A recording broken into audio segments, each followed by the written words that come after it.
Hi, this is Tim from lapsofshutter.com, and in this video we're going to cover what to do if your Sanyo TV is not turning on and these 6 steps for how to fix it. So the first fix is to try power cycling your TV. It's often the best way to fix any TV, as it will clear out any issues with non-permanent memory and reset your main board without losing your personal settings. So make sure your TV is switched off and unplug it. Hold down the physical power button on the TV for at least 15 seconds. Wait for at least 2 minutes for any residual power to drain from the TV's capacitors. And then plug your TV back in and try switching it on. Although this seems a very basic step, don't overlook it, because in the vast majority of cases, a simple soft reset fixes most issues. There's also a possibility that a poorly seated HDMI cable is automatically switching inputs on your TV, and so it looks like your TV isn't working. Take out any HDMI cables and then just try switching it on using the power button on the TV itself. If it's now coming on, then that means the external connections are a problem, and you should try reseating your HDMI cables one by one, or switching off HDMI CAC, which could be causing the issue. If you're only using your TV remote, then make sure that it doesn't have low batteries. Try the power button on the TV itself. There's also a possibility that one of the buttons, such as a power button on the remote, is stuck, and so it's sending a constant power on or off signal to the TV, and that's causing your TV not to come on and not to respond to any button presses on the TV itself.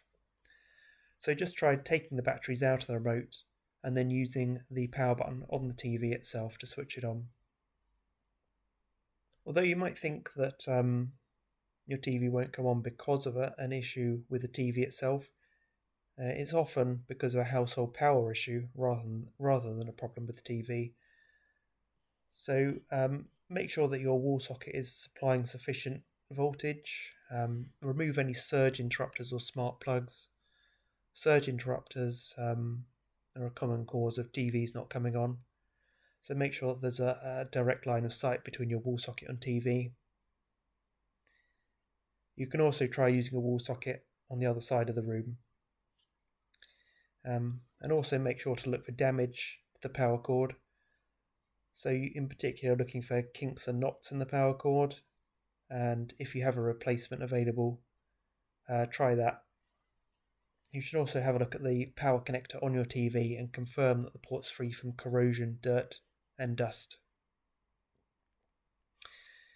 Now if your TV is not turning on but the standby light is on, then the issue is either a more serious one, so likely to either be a main board or power board failure, or possibly a backlight failure. Either the TV is coming on but it doesn't appear to be because the backlight has failed, or a failure in one of the LEDs in the backlight is causing the main board to send a signal to not allow the TV to come on to prevent any further damage. So just to make sure your TV is really not turning on, you can follow your normal process of switching on your TV and then get right up close to the screen and point the light of your phone at the screen. Try changing the channels with your remote or going into the menu, and see if you can see some very faint images on the TV screen itself. If you can do, then that just means that the backlight has failed, and it's very easy to replace yourself. You can check out the linked article below for steps on how to do this. If you're not seeing anything and you're not hearing any sound from the TV, then you should open up your TV and you can use a multimeter just to check the main board, the power board and the T-con.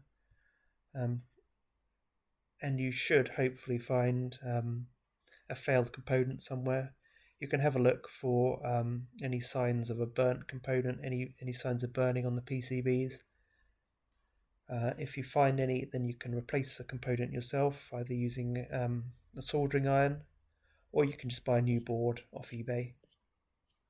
But there's more tips on how to do that in the linked article below.